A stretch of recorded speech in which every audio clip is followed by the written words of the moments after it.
The night my husband told me to stand behind a marble pillar so no one important would see me was the night I finally understood my marriage had already ended. His name was Thomas Carter, and in Indiana circles, that name still carried weight. He liked to say he was respected. What he really meant was feared just enough to be obeyed. For 22 years, I had learned how to stay useful without being visible. Useful wives did not interrupt, they did not ask questions, and they certainly did not attract attention.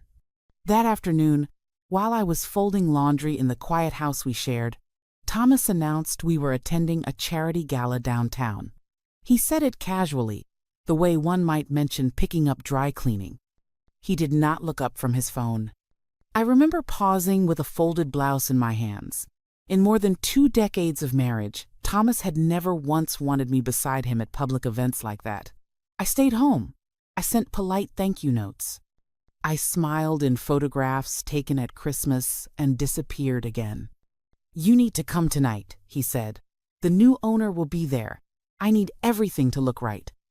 Everything except me, apparently. I asked what any wife in my position would ask. "Are you sure I have something appropriate to wear?" He finally looked at me then. His eyes traveled over me with the familiar assessment that always made me feel like a problem that needed managing. Find something simple, nothing flashy, and try not to embarrass me. Those words were not new. They had been stitched into our marriage years ago. Do not embarrass me. Do not say too much. Do not remind people where you came from. Do not exist too loudly. I found a navy blue dress at a consignment shop on the edge of town. It fit well. It was modest. It was clean. I stood in front of the mirror that night and tried to convince myself that I still recognized the woman staring back. At the gala, the room was everything Thomas admired. Crystal lights, white linen, laughter that sounded rehearsed, women in gowns that shimmered like armor, men who spoke in numbers and handshakes. The moment we arrived, Thomas leaned close and whispered, "Stay near the back. I will come get you later." Later never came. He positioned me near a decorative column beside the bar, just far enough from the crowd that I blended into the background. Then he left, straightening his jacket as if shaking me off with emotion. I stood there holding a glass of water I never drank, watching my husband become someone else across the room, louder, sharper, more confident, a man eager to impress people who barely noticed him. That was when the room shifted. The conversation softened, heads turned. A silence moved through the space like a held breath. I looked up just as a tall man entered the ballroom, calm, unrushed, powerful in a way that did not need proving. And before I could stop myself, before reason or fear could intervene, I knew. Because when his eyes found mine in the shadows, his expression changed. And the past, the one I had buried for decades, began to walk straight toward me. For a moment, I thought my mind was betraying me. The man walking into the ballroom moved with a calm authority that silenced everything around him. Conversations thinned, laughter faded, even the music seemed to retreat out of respect. People straightened their posture without realizing it. Glasses paused halfway to lips. This was not admiration. It was recognition. Thomas saw him at the same time everyone else did. I watched my husband's face sharpen with purpose as he adjusted his cufflinks and smoothed his jacket.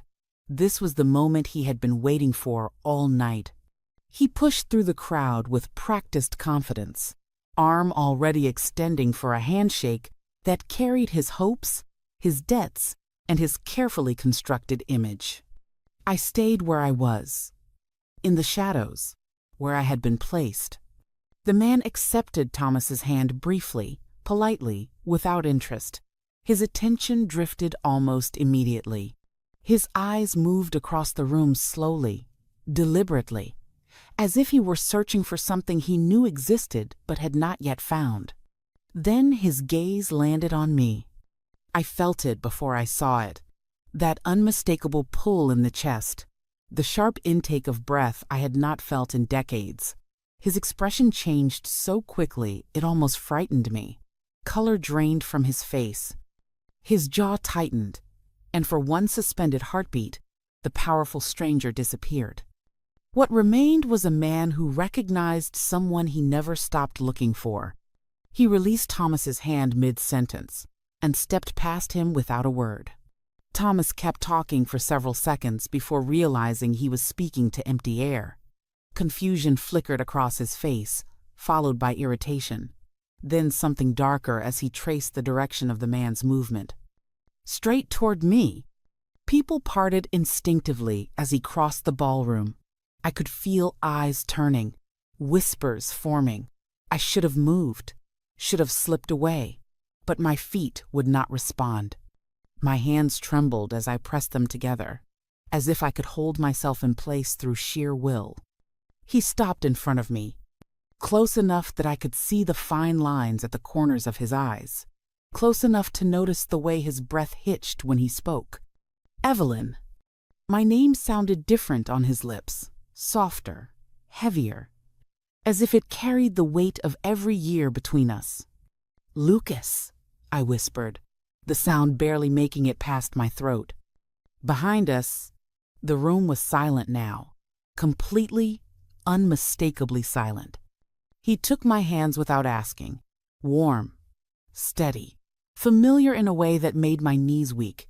There was no hesitation in his touch, no uncertainty, only recognition.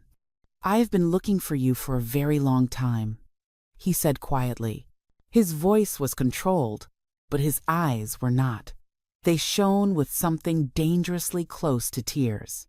Thomas reached us then, his face flushed, his smile rigid and false. Lucas Hale, Thomas began, forcing a laugh. I think you must be confused. This is my wife. Lucas did not look at him. I never stopped loving you, Lucas said. The words were not loud, but they carried, they landed, they echoed. A glass shattered somewhere behind me.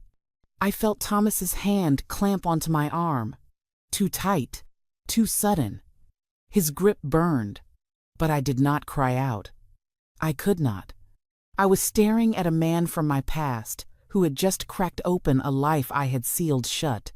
We should talk privately, Lucas said calmly. Thomas scoffed. There is nothing private to discuss. Lucas finally turned to him then, and in his eyes was something Thomas had never seen before. Finality. Then Lucas looked back at me and pressed a card into my palm. Please call me. We need to finish a conversation that never should have ended. As Thomas dragged me away, his fingers digging into my skin, I closed my hand around that card.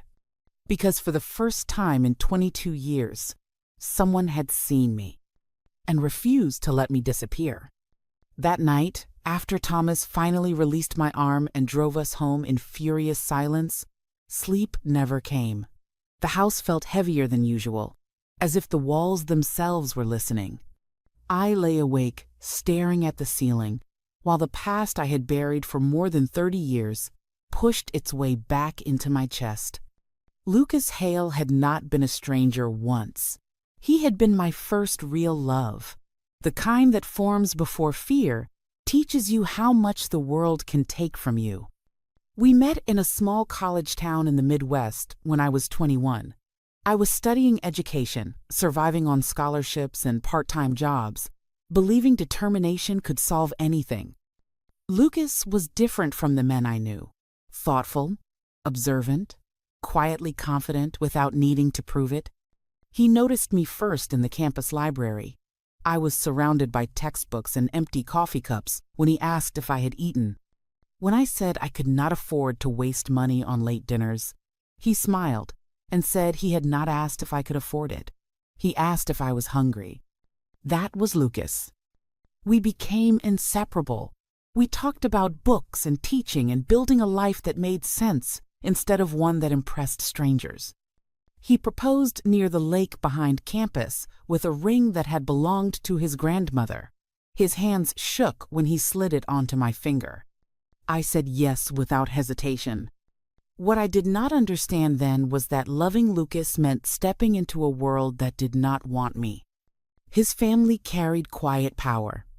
Not flashy wealth, but influence that moved through boardrooms and back channels. When they learned about our engagement, I was summoned to an office downtown under the pretense of discussion. What I walked into was an ultimatum. They knew everything about me, my financial aid, my parents, my plans, and they knew exactly how to dismantle them. One phone call, they said, and my scholarship would vanish. Another, and Lucas would never find work in his chosen field. I tried to be brave. I told myself love was stronger than threats. Then I found out I was pregnant. I was terrified and hopeful all at once. I planned to tell Lucas. I believed we would face everything together. But fear works faster than hope. I broke off the engagement without explaining why. I gave back the ring. I told Lucas we were too different. I watched his face crumble while forcing myself not to reach for him. 3 weeks later, I lost the baby. I grieved alone. For the child, for the future, for the life that had been ripped away before it had a chance to exist. Lucas tried to find me after that. I knew he did. I felt it in the unanswered calls, the notes left with friends, the sudden appearances in places I used to go. I disappeared because I believed it was the only way to protect us both. 6 months later, Thomas Carter asked me to marry him. He offered stability, safety, a way to stop hurting. I told myself love could grow later. But love does not grow in silence. As I lay in bed that night, clutching the business card Lucas had pressed into my hand at the gala, I understood something I had refused to face for decades. I had not just lost Lucas. I had been erased from my own life. And now the man I thought I had buried with my youth was standing at the door of my present, asking me to remember who I was before fear made my choices for me. When I married Thomas Carter, I told myself I was choosing peace. After loss and uncertainty, peace sounded like a gift. Thomas was steady, respected, and practical. He had a good job, a well-kept home, and a future that looked predictable from the outside. He did not ask about my past too deeply, and I did not volunteer details. We were two people quietly agreeing not to look too closely at what had already broken. In the beginning, Thomas was attentive in ways that felt comforting. He liked knowing where I was. He offered to handle the finances so I would not have to worry. He suggested which friends were worth keeping and which ones seemed like bad influences. At the time, I mistook control for care. It did not happen all at once. It never does. First came the comments, a suggestion that I dress more conservatively, a reminder that my background did not align with certain social circles, a warning that saying the wrong thing could hurt his career. Each remark landed softly, wrapped in reason and concern. Then came the isolation. Phone calls from old friends became inconvenient. Visits with my parents became shorter. Invitations stopped coming because Thomas had quietly declined them on my behalf. I did not notice how small my world was becoming until I could no longer see its edges. Money followed. Thomas insisted on managing everything. He gave me a monthly allowance and framed it as generosity. I told myself it was practical. Over time, asking for money felt like asking for permission to exist. I learned which purchases would annoy him and which ones earned approval. Independence dissolved into compliance. I stopped teaching after our 2nd year of marriage. Thomas said it was temporary, that his career needed focus. The years passed. Temporary became permanent. My degrees gathered dust while I became efficient at hosting dinners and staying quiet in rooms where I did not belong. The house we lived in was beautiful and empty in all the ways that mattered. Marble floors, Neutral walls. Silence that stretched too long between conversations. Thomas spoke at me more than with me. Decisions were made without my input, then presented as conclusions I was expected to support. When I tried to push back, even gently, his tone changed. He never shouted. He did not need to. Disappointment was his weapon. The subtle withdrawal of warmth, the implication that I was ungrateful. That I was lucky. I learned how to disappear in plain sight. By the time 20 years had passed, I was no longer surprised when Thomas corrected me in public or positioned me away from important conversations. I told myself it was easier not to fight. That harmony mattered more than dignity. But something inside me never stopped listening. I followed Lucas's career from a distance, reading articles I pretended not to care about. Each success stung and soothed at the same time. Proof that the man I loved had survived. Proof that the life we could have had was real. I told myself it was nostalgia. But standing behind that pillar at the gala, watching Thomas laugh too loudly and boast too eagerly, I understood the truth. I had not chosen safety. I had chosen silence. And silence had cost me everything except the part of myself that was finally beginning to wake up. Thomas did not speak on the drive home from the gala. His hands stayed tight on the steering wheel, knuckles white, jaw clenched so hard I thought his teeth might crack.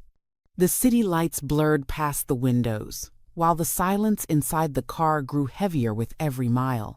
I had lived with Thomas long enough to know this silence. It was not calm, it was calculation. The moment we stepped inside the house, he locked the door behind us.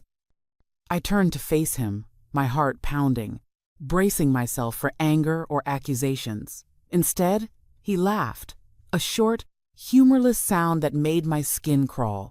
"So," he said, loosening his tie slowly, "that is the man from your past." I said nothing. There was no point pretending. "You looked surprised," he continued, pouring himself a drink, "as if you had not expected him to recognize you, as if you had not spent years waiting for that exact moment." "I told you," I said quietly. "I did not know he would be there." Thomas smiled thinly. "Oh, I know you did not. That is the funny part."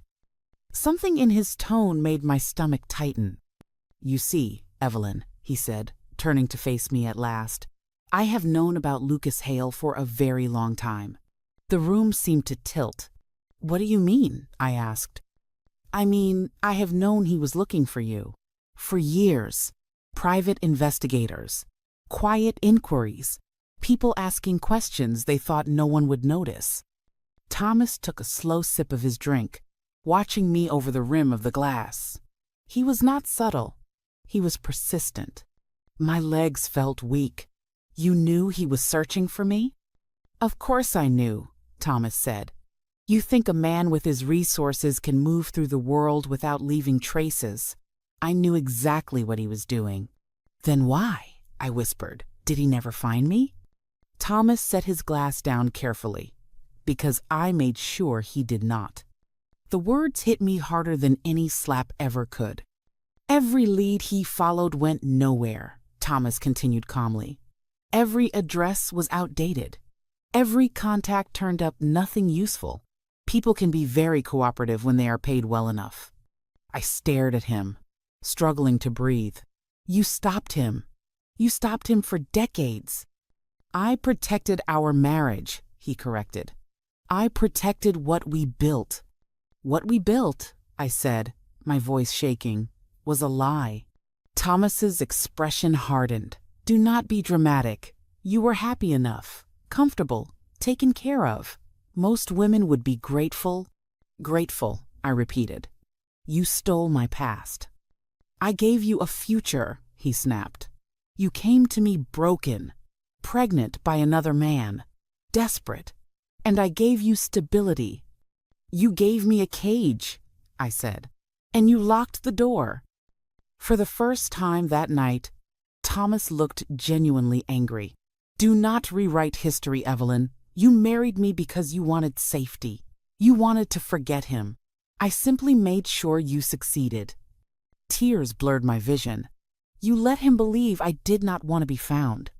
"Yes," Thomas said simply, "because if he had found you, you would have left. And you know it." The truth of that landed like a verdict. I thought of Lucas sitting alone somewhere for years, wondering why the woman he loved had vanished so completely, wondering if he had imagined everything. "You did not just control me," I said slowly. "You tortured him." Thomas shrugged. Collateral damage. Something broke open inside me then. Not loudly, not dramatically, just a quiet, irreversible shift. I realized that the man standing in front of me did not love me. He never had. He loved ownership, certainty, the satisfaction of winning a game no one else knew they were playing. And for the first time since I was 21 years old, I understood with terrifying clarity that staying with him was no longer about comfort or fear. It was about survival. And I knew, with absolute certainty, that I could not survive another year in a life that had been stolen piece by piece while I stood silently by. I did not sleep that night. Thomas retreated into his study after his confession, shutting the door with a finality that felt like a warning. I sat alone at the kitchen table until dawn, replaying every year of my marriage through a new lens. Moments I had dismissed as misunderstandings now revealed themselves as strategies, silences as control, kindness as leverage. By morning, my hands were steady. Thomas left early, already on the phone, already managing the damage. I waited until his car disappeared down the driveway before I picked up the card Lucas had given me. My fingers hovered over the number longer than I expected. Calling him meant crossing a line I could never uncross. I dialed anyway. He answered on the second ring, as if he had been waiting. "Evelyn?" he said softly. "Are you all right?" The question undid me more than Thomas's cruelty ever had. I told Lucas everything. Not in pieces. Not carefully. I told him about the confession, about the years of interference, about how my marriage had narrowed into something that barely resembled a life. He listened without interrupting. When I finished, there was a long pause. Then he said, "I am so sorry, and I am not letting this happen to you again." We met later that afternoon at a quiet cafe outside the city. I chose a place Thomas would never think to look. Lucas arrived without an entourage, without display. Just a man who looked at me as if I mattered. He did not touch me. He did not promise romance. He did not speak of the past as something we had to reclaim. Instead, he spoke of choice. "I can offer you work," he said. "A real position, real income, independence. You would not owe me anything except your honesty." The word independence lodged in my chest. "Thomas will fight this," I said. "He will threaten. He will try to make me feel small." Lucas nodded. "I know men like him. That is why you will not do this alone. I will make sure you are protected. Legally, financially, completely." For the first time in years, someone was not asking me to be brave in silence. They were offering support without strings. When I returned home, Thomas was waiting. "Where were you?" he asked, already knowing the answer. I looked at him and felt nothing resembling fear. "I am leaving," I said, "not to be with someone else, to be myself." His face hardened. "You will regret this." "Maybe," I replied, "but I will regret staying more." He threatened to ruin me, to take everything, to make sure I had nothing left. I listened. Then I walked past him and began packing. I left that house with one suitcase and a clarity I had not felt in decades. As I closed the door behind me, I did not look back. Fear had ruled my life long enough. This time, I chose freedom. Thomas did not beg. Men like him never do. Instead, he retaliated. Within 48 hours of my leaving, my bank card stopped working. My access to our shared accounts vanished. Emails from his attorney arrived with language sharp enough to cut. He accused me of abandonment, of manipulation, of destroying a marriage he claimed to have protected. I read every word without shaking, because something had already shifted inside me. His threats no longer sounded like power. They sounded like desperation. Lucas kept his promise. His legal team moved quickly, quietly. They did not posture. They investigated. And what they uncovered went far beyond the cruelty Thomas had shown me at home. The numbers did not align. Funds moved through shell accounts. Investments appeared and disappeared without logic. Properties were purchased through intermediaries that led nowhere on paper. Patterns emerged where randomness was supposed to exist. Thomas Carter had not just controlled me. He had been hiding something. When federal investigators arrived at his office 2 weeks later, it was not dramatic. No shouting, no spectacle. Just men in plain suits and calm voices asking questions Thomas could not answer without contradicting himself. By the end of the day, his name was no longer whispered with respect in Indiana business circles. It was spoken carefully, cautiously, with distance. The charges came quietly but decisively.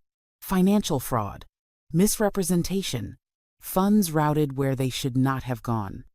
The life Thomas had built on intimidation and appearances began to collapse under the weight of facts he could not manipulate. I watched the news coverage alone in a small apartment Lucas had helped me find. It was modest, sunlit, mine. Seeing Thomas escorted out of his office did not bring satisfaction. There was no triumph, only relief, like realizing a storm had finally passed after years of bracing for impact. He tried to call me once. I did not answer. For the first time in decades, I owed him nothing. Not fear, not silence, not explanation. The divorce moved quickly after that. His leverage was gone. His threats were empty. The house, the accounts, the reputation he had guarded so fiercely were no longer weapons he could use. And I understood something with absolute clarity. Thomas had never been powerful. He had simply relied on my silence to appear that way. As his world narrowed into courtrooms and consequences, mine expanded in ways I had forgotten were possible. I chose what to eat, where to go, what to think, what to say. Freedom was not loud. It was quiet. And it felt like finally breathing after holding my breath for 22 years. The first morning I woke up without fear, I did not recognize the feeling right away. There was no knot in my stomach, no instinct to listen for footsteps in the hall, no quiet calculation about what mood the day might demand from me. Just light spilling through the window of my small apartment and the sound of traffic somewhere below, reminding me that life was moving forward whether I was ready or not. And for the first time, I was. I began working again within weeks, not as a favor, not as a courtesy title, a real job with real responsibility. Lucas had kept his distance, careful never to confuse support with control. He treated me like a professional, not a fragile woman in need of rescuing. That mattered more than he knew. I rebuilt my life slowly. New routines, new boundaries, new confidence in my own voice. I learned how to make decisions without asking permission, how to spend money without guilt, how to sit in a room and speak without apologizing for taking up space. Lucas and I did not rush anything. We talked about the past, about the years we lost, about who we had become. Love did not return like a dramatic wave. It settled in quietly, steady and patient, stronger for having survived time and truth. One evening, months later, We walked along a trail outside the city as the sun dipped low over the fields. Lucas stopped and turned to me, his expression open in a way that held no pressure. "Whatever you choose," he said, "I want it to be because you want it, not because you are afraid of being alone." I smiled then, because I finally understood the difference. I was no longer choosing safety over myself. I was choosing myself first.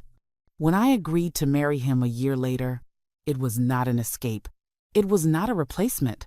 It was a decision made in daylight, with clarity and consent. The ceremony was small. No spectacle. No performance. Just people who knew the cost of silence and the value of truth. When Lucas took my hands, I felt no fear of losing myself. Because I had already found her. I was not the woman hidden behind pillars anymore, not the wife positioned in shadows, not the girl who believed love required disappearance. I was a woman who had lived, lost, survived, and chosen again. And if there is one thing I know now, it is this. It is never too late to step into the light. It is never too late to choose freedom. And it is never too late to begin again. This story is not about a woman who left her husband for another man. It is about a woman who finally left fear behind. For decades, she believed silence was strength. She believed safety mattered more than truth. She believed disappearing was the price of being loved. But real love never asks you to shrink. Real security never demands your silence. And a life built on fear is not a life at all. Sometimes, the most dangerous prison has no locked doors. It is built slowly, with comfort, routine, and the lie that it is too late to start over. This story is proof that it never is. 1. Silence can look like peace, but it slowly erases you. Staying quiet to avoid conflict does not protect your life.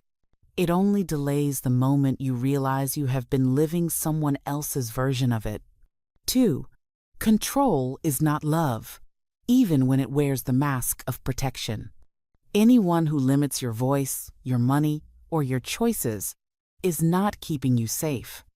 They are keeping you small. 3. Fear makes decisions quickly. Freedom requires courage. Fear tells you to stay because it is familiar. Freedom asks you to risk discomfort for the chance to truly live. 4. The truth may be buried, but it never disappears. What is hidden has weight. Eventually, it surfaces and demands to be faced. 5. It is never too late to choose yourself. Not at 40, not at 50, not at 60. The moment you choose yourself is the moment your life truly begins. If this story stayed with you, tell me, what lesson did you take from it? And where are you watching from today? If you believe it is never too late to start over, like this video, share it with someone who might need to hear this, and leave a comment below. Your story matters too.